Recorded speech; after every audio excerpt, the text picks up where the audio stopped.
Hey everybody, hope you're doing well. My name is David Wilkerson, and this is Surplus Funds 101.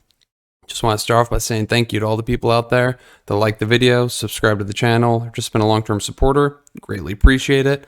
In addition to that, as a gift for doing that, I wanted to offer you guys my free Claim It cold calling script. If you guys are brand new and you don't know what to say while you're out there prospecting, this will give you some good framework so you feel confident cold calling and prospecting for new business.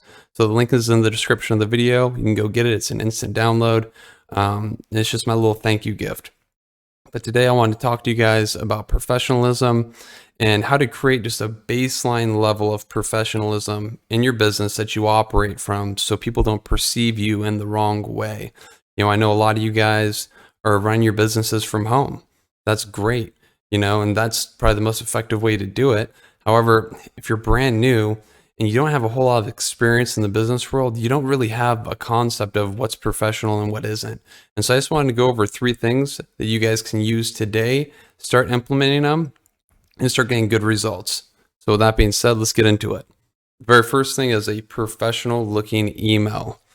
Okay, you guys, I've been making these YouTube videos for over a year now.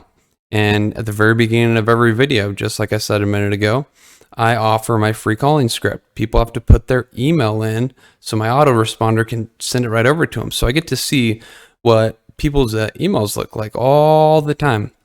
I can't tell you how regularly somebody has an email address that is just straight embarrassing. Like some of these that I see, I would never, ever, ever use. I hope that they're not calling or talking to people using these things. The other day, one of them came in and it was, I eat ass, SF, 1999. Okay. So I got a 22-year-old from San Francisco who likes to eat some ass. When I first saw that, I didn't know if I should delete it out of my database or go and contact suicide prevention because somebody has reached out to me and prompted that they're going to be engaging in an activity that's harming themselves. You got to put yourself in the shoes of a potential claimant, okay?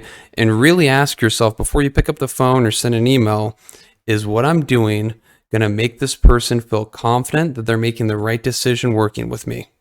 Okay, you got to really think to yourself that, okay, the person that you're speaking with, probably never met them.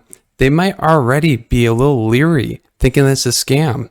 You have a crappy looking email address, you guys. That's just one more piece of circumstantial evidence in their head that they've chosen the wrong person or a reason for them not to want to work with you.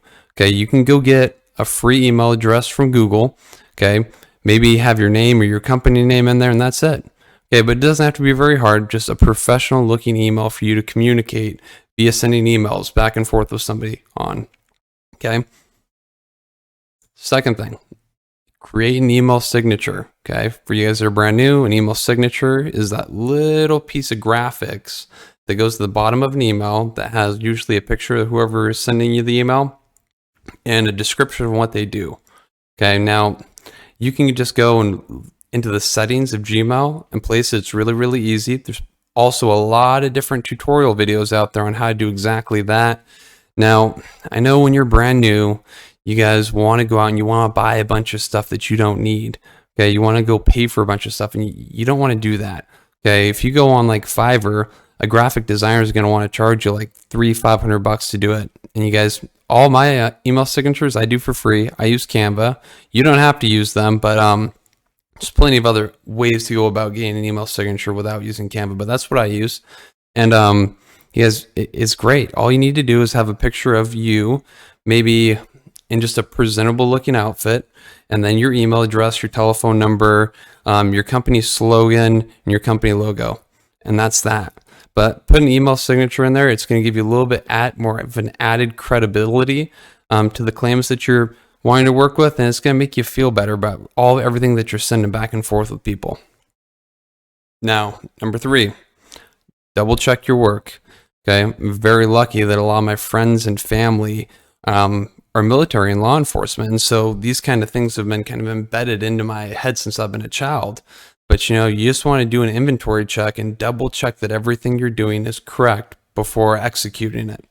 Okay, like not long ago, I got into flying airplanes, and the CFI, the certified flight instructor that was working with me, the very first thing he trained me on was doing an exterior walk around check. Okay, what it's going to do is it's going to reduce any technical errors, loss of money, or maybe even potentially earned money or negative judgment. It's a very smart and savvy thing to do. Like all the people I know there in the military, what they do is every night before they go to bed, they do a little inventory check of all the things that they need to do and have in order to conduct themselves in the correct way the very next day for all their appointments or whatever they got going on. Not long ago, overseas, there was a huge, massive disaster that took place because somebody wasn't double checking their work. It's just little tiny things like that that make a huge difference. Like when you go fly on a commercial airplane, there's two pilots, and they have two pilots there because the two pilots double check each other's work so they can catch anything wrong that might be going on before anything bad happens to reduce a crash. Okay, but these are just 3 things that you guys can do and start implementing right away and start seeing a huge benefit in your business and your life. But with that being said, you guys, that's all I got for you. Take care.